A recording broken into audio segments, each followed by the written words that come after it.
अधिक महिन्यात सत्यनारायण पूजा करण्याचा विचार तुम्ही सुद्धा करताय का? पण ही पूजा का करावी? नेमकी कधी केल्यानं त्याचं जास्तीत जास्त फळ मिळतं? आणि पूजेनंतर घरात कोणते सकारात्मक बदल घडतात? असे प्रश्न तुम्हालाही पडले असतील तर हा व्हिडिओ खास तुमच्यासाठीच आहे.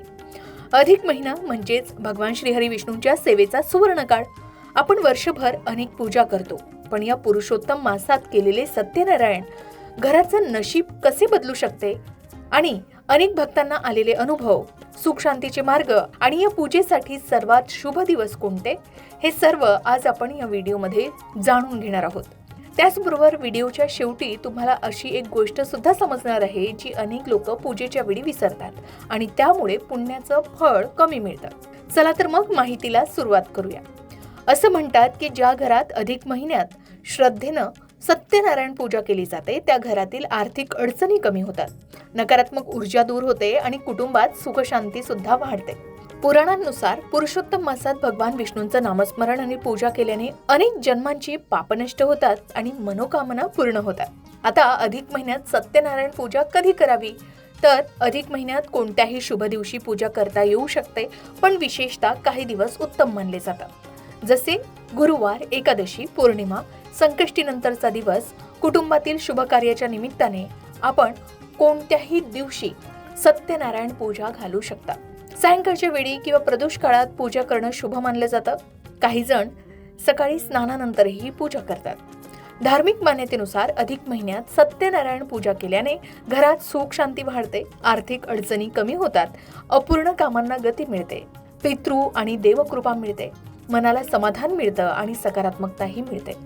एवढंच नाही तर सत्यनारायण कथा ऐकल्याने सुद्धा भक्तिभाव वाढतो आणि मानसिक शांतता मिळते.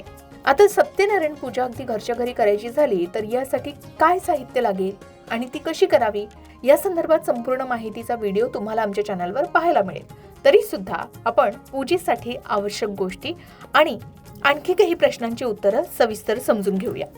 पूजेत काय आवश्यक आहे? तर भगवान श्रीहरी विष्णूंचा फोटो किंवा भगवान सत्यनारायणाचा फोटो किंवा मूर्ती, पंचामृत, तुळशीपत्र, शिरा किंवा पंचखाद्याचा प्रसाद, केळी, फळं, नारळ आणि फुले, तांदूळ, पिवळे वस्त्र, कलश, हळद कुंकू, अक्षता, तुपाचा दिवा, अगरबत्ती आणि सत्यनारायण कथेचं पुस्तक. आता ज्या दिवशी सत्यनारायण करायचं असेल त्या दिवशी पूजेची तयारी कशी करावी? तर सकाळी लवकर उठून घर स्वच्छ करावं. शक्य असल्यास आंघोळीनंतर स्वच्छ किंवा पिवळ्या रंगाचे वस्त्र परिधान करावेत. ज्या ठिकाणी पूजा करायची आहे ती जागा स्वच्छ करून रांगोळी काढावी. आता सत्यनारायण पूजेची मांडणी कशी करावी?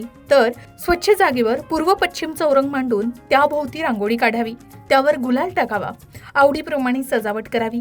चौरंगावर चारी बाजूंना केळीचे किंवा कर्दळीचे खुंट बांधावेत. चौरंगावर मागील बाजूस सत्यनारायण देवाची प्रतिमा ठेवावी. चौरंगावर गहू पसरवावे.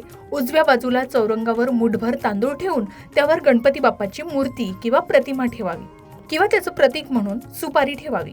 मधल्या बाजूला पाण्याने भरलेला कलश ठेवावा.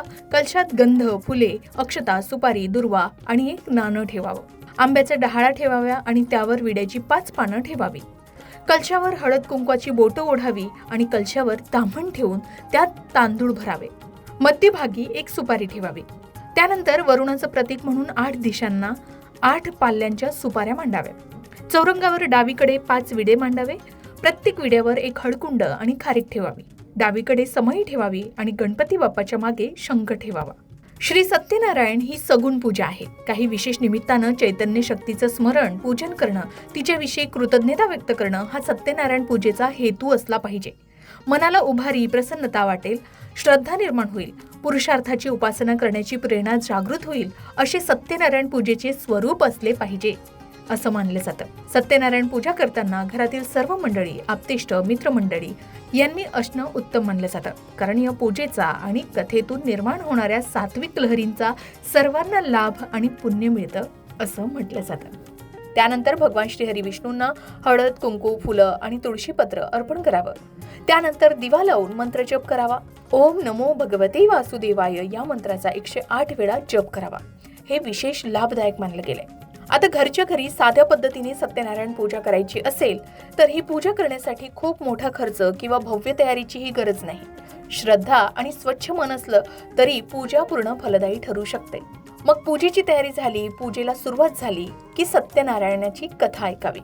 आता सत्यनारायण कथा का ऐकावी, तर पूजेमध्ये सत्यनारायण कथा अत्यंत महत्त्वाची मानली जाते. असं मानलं जातं की कथा न ऐकता पूजा अपूर्ण राहते. या कथेमध्ये भगवान श्रीहरी विष्णूंनी भक्तांना दिलेलं सत्याचं आणि श्रद्धेचं महत्त्व सांगितलंय. कथा ऐकल्याने मन शांत होतं, घरातील तणाव कमी होतो आणि सकारात्मक ऊर्जा वाढते. त्याचबरोबर सत्यनारायण पूजेत शिरा किंवा गव्हाचा प्रसाद बनवण्याची परंपरा आहे. हा भगवान श्रीहरी विष्णूंना नैवेद्य म्हणून अर्पण करावा आणि नंतर सर्वांना वाटावा. असं मानलं जातं की हा प्रसाद ग्रहदोष कमी करण्यास आणि घरात समृद्धी आणण्यास मदत करतो. आपण पंचामृत सुद्धा देऊ शकता. आता सर्वात महत्त्वाचं म्हणजे पूजा कोणतीही असो, पूजा करताना मन शांत ठेवावं, शक्यतो वादविवाद टाळावेत, सात्विक आहार घ्यावा, खोटं बोलणं आणि अपशब्द बोलणं टाळावेत.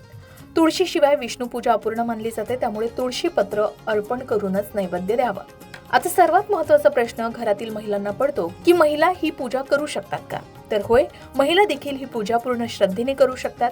अनेक घरांमध्ये संपूर्ण कुटुंब एकत्रित येऊन सत्यनारायण पूजा करत असते, त्यामुळे घरातील सकारात्मक ऊर्जा आणखी वाढते.